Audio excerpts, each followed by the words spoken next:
Okay, guys, today we're building a blog API backend with Cursor and Prisma and NextJS, and we're also using Supabase as a database.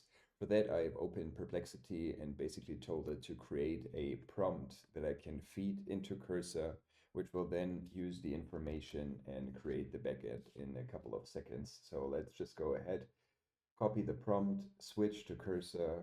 As you can see, I've already created a new folder called blog API. Now we have to create a new next, create npx, create next app at latest. This will take a couple of seconds. What is your project name? I forget to use the dots so that it goes ahead and uses the current directory to create the next JS app.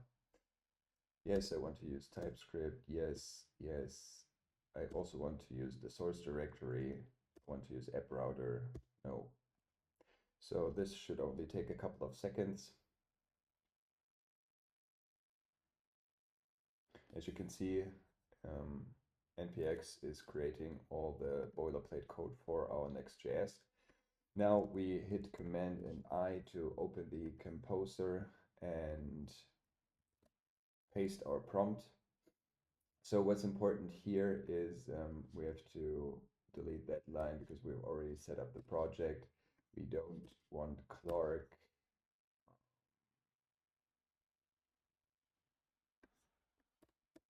So we can also give Cursor the up-to-date documentation for each library or for each application that we are going to use. So Supabase, and we need to add another line for Prisma. So please use Prisma or to communicate with Supabase, set up all the necessary files and folders. And we will also link the Prisma documentation. And we will give it one more information, create the necessary files in blog API so that we have all the files in the correct directory and not outside of it. So let's just hit enter and see what Cursor Composer comes up with. So as you can see, it's doing some calculations and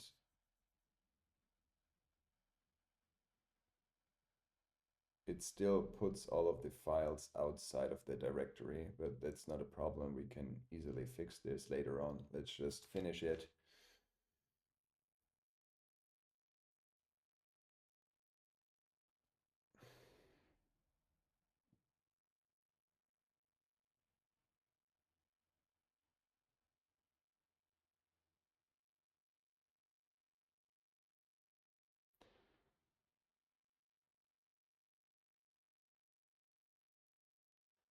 Now, as you can see, we'll just hit accept all. Now we have to do a little bit of restructuring. So we have to take these ones, put it into this root directory of our Next.js application. We also have to take all of the contents of the folder, which is outside of blog API in the app folder. We just use API, put it into this correct directory.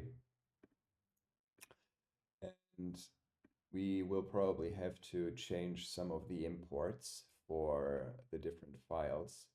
And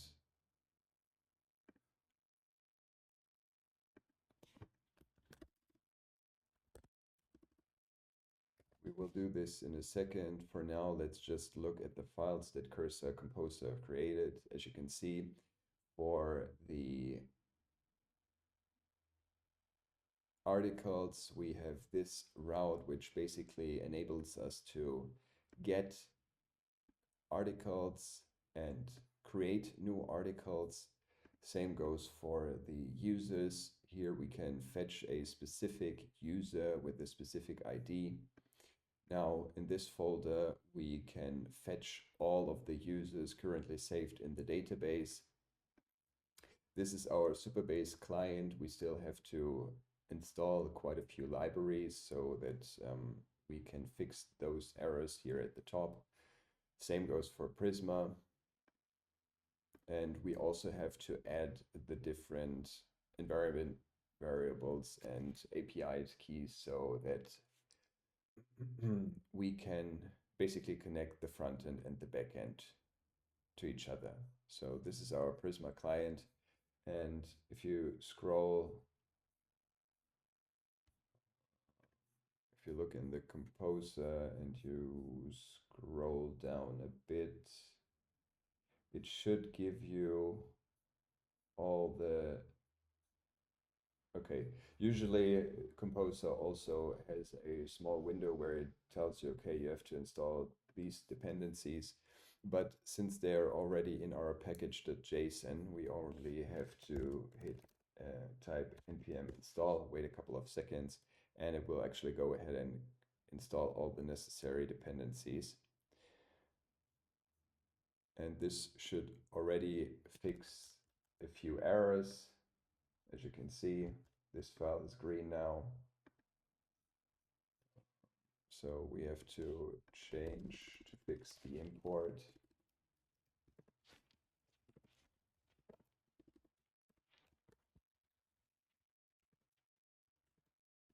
We want this lib and we want Prisma. And this should fix all of the issues for now. Let's delete this folder. Now, what we have to do next is to connect Supabase and Prisma. So for that, I'm going to switch to my browser and open Supabase. So if you've never used Supabase, after creating an account, you basically you're basically redirected to project page. As you can see, I already have some projects.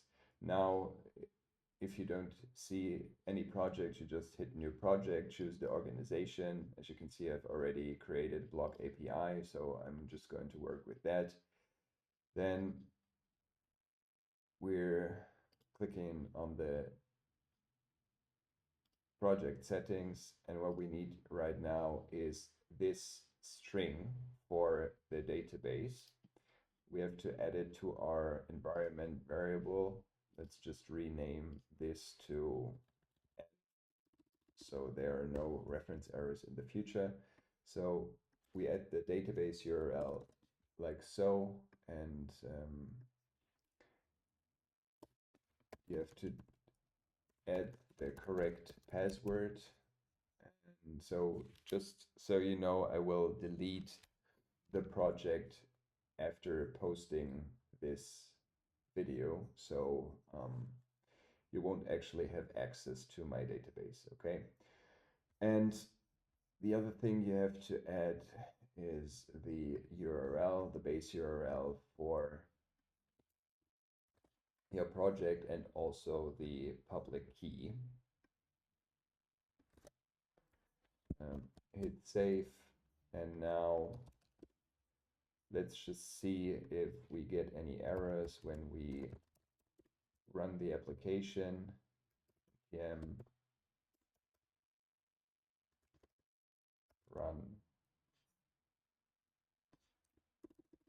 start. So let's see.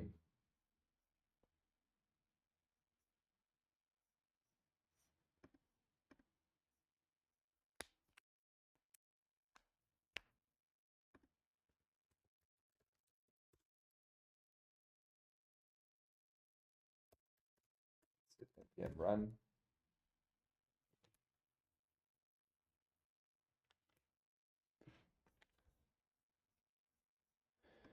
Okay, for some reason I don't know why this is happening. Usually all of the correct scripts are set in your package.json file.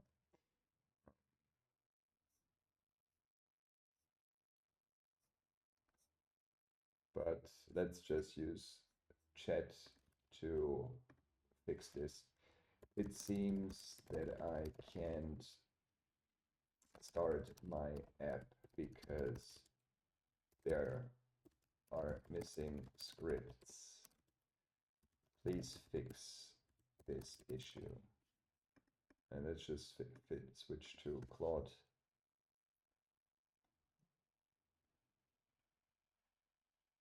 And now, as you can see, this is basically what was missing in the package.json file.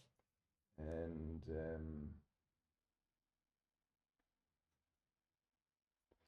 we have to add this part where it says scripts.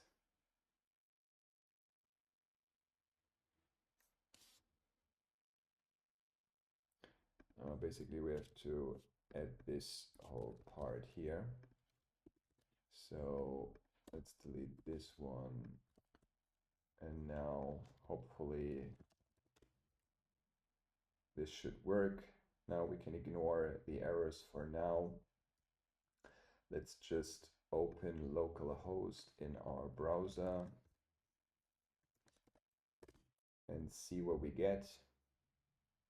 Now, this was to be expected because we have to open API users, for example, and we receive an error, okay, which says import Prisma.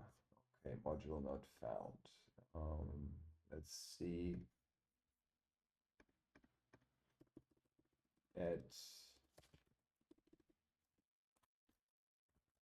After we fix the import and we restart the app,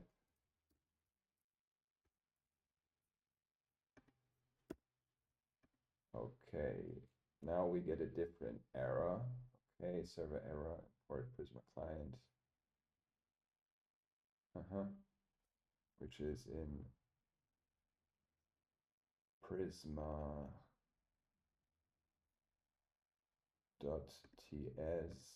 Of course. Now we still have to initiate the Prisma client, okay?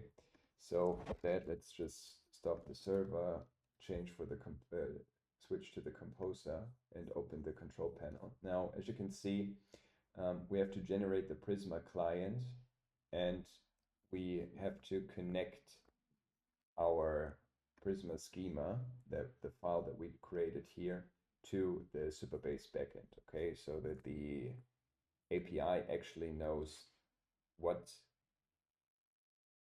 fields we need in order to add certain articles or authors to the backend. Now let's just use npx prisma generate.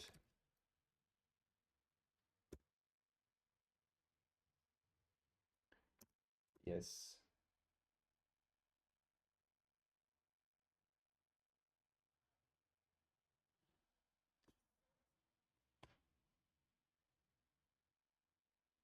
Now this will do the following. It will also add some environment variables to our .env file. And I will show you in a bit what we have to do with it. Meanwhile, if you never used Prisma, you just go to prisma.io, create an account, and then you can create a new project. I've already created this project. Okay, let's just restart my Wi-Fi connection or disconnect and connect again. For whatever reason, my internet provider seems to... okay, now it worked. And also let's click on the project. And I've already created an environment, but assuming you just created the project, you hit new environment. And then for now, you just click on accelerate, get started. And here you need to add your database connection string, which you can find in Supabase, and go to database. This is your database connection string. Make sure to uncheck the display connection pooler, and you just copy it, paste it into prisma.io, add your password, and you hit create environment. Since I've already done it, I won't do it again. Now what you have to do is you have to initiate, or rather create the database tables in your Supabase. Okay, that's why we use the next comment, which is npx prisma db push. And now it takes the information from the database, so the database URL, and pushes your schema that Prisma finds inside your schema.prisma file into your database. Now, as you can see, we receive a warning, but that's not that bad because it's just an information that I already have some tables in my database, because I've actually went ahead and created the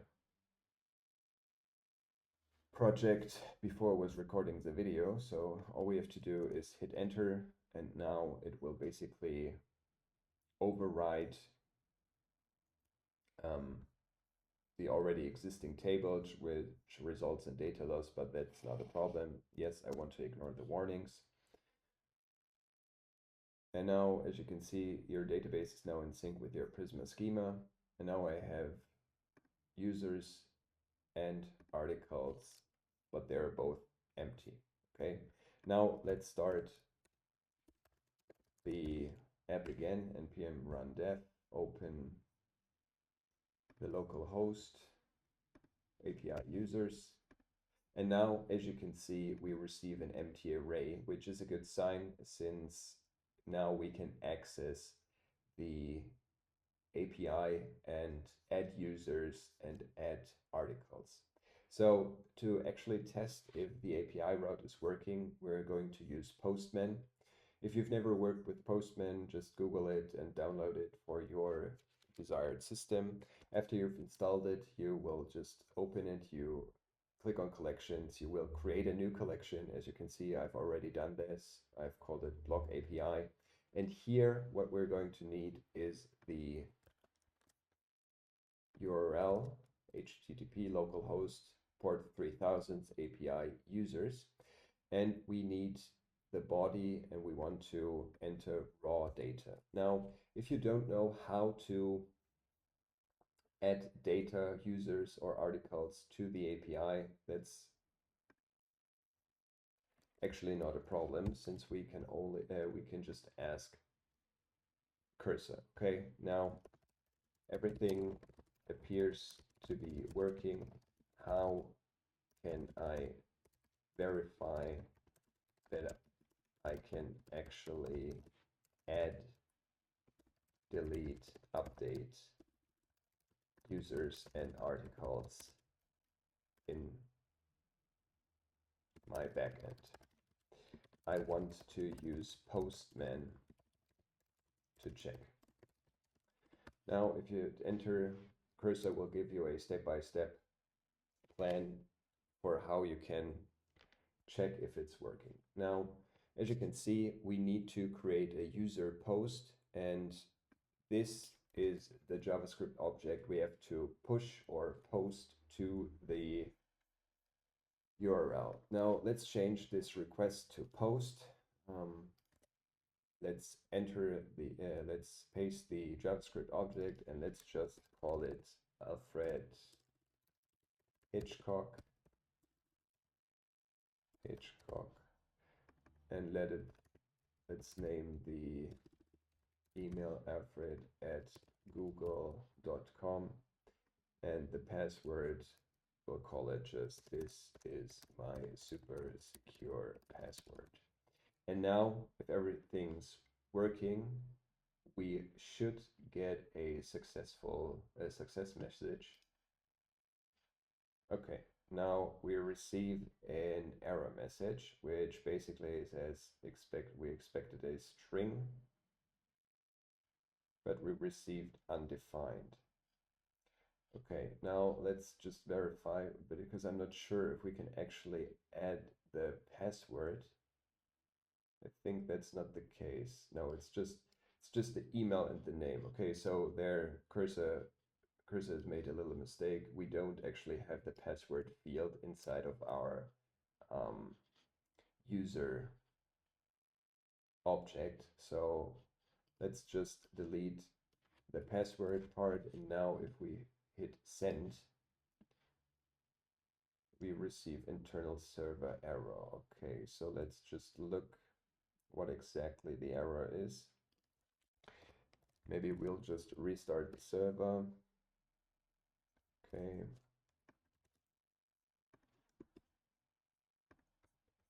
Now let's try that again. Okay, still internal server error. Okay. Mm,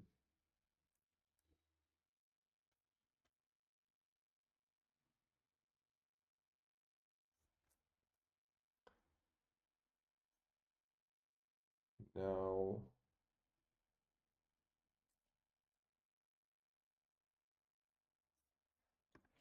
let's ask cursor. So when I try to add a new user to my database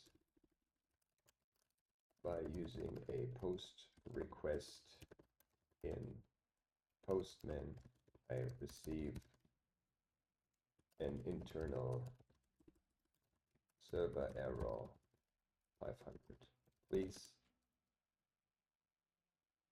fix, please fix the issue. Explain step by step.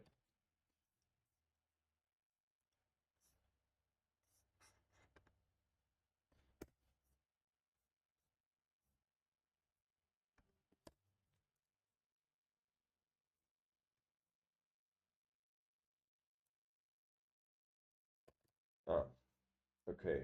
Now here's the problem.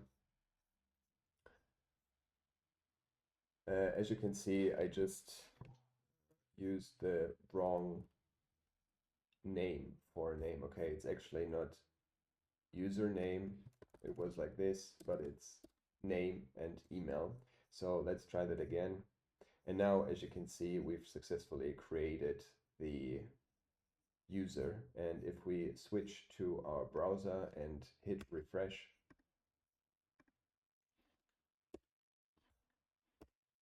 you can see that we now have a user with the ID of 1 and an email, which is called alfred@google.com. We have the name. After we got the user route working, now let's check if we can also add articles to the backend. Okay, for that we have to check what um, properties we need in order to be able to add articles for a specific user. And as you can see, we need the title, we need the content, and we also need the author ID. So let's switch back to Postman.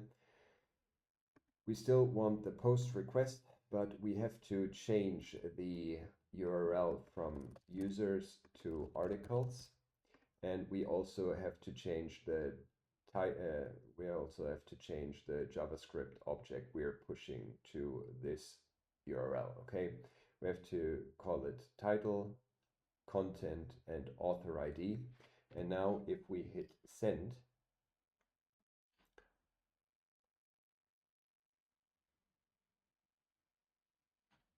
we receive an error. Okay, why is that? Let's check. Okay, module not found. Okay, so it seems to be that there is an import error. Let's just hit refresh and try that again. Okay. Expected number received a string. Okay, obviously. Now we have to delete the quotes. Now let's do that again. Okay, and now we, as you can see, we've successfully added an article for the user Alfred Hitchcock. And let's just verify it. So let's change this from from users to articles. And now, as you can see, we have the blog article with the ID of 1. This is my super interesting new book, which is linked to the author Alfred Hitchcock. And if you actually open your Supabase dashboard, or rather the table, you will see we have the user Alfred Hitchcock, and we also have the article. Okay. Now, as you can see, it was super easy to use Cursor. So I've never built an API. Okay. Um, oh, that's wrong. I've tried in the past, but it didn't go as planned because I really didn't have the programming know-how. Okay, but with Cursor, it's possible. You can just prompt your way to a fully working backend, basically. Now, obviously, we've already added some other methods, okay, like editing the article or the user, deleting the user.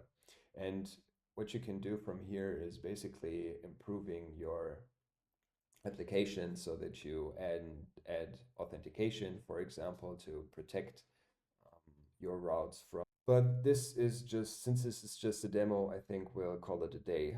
And well, have a great day.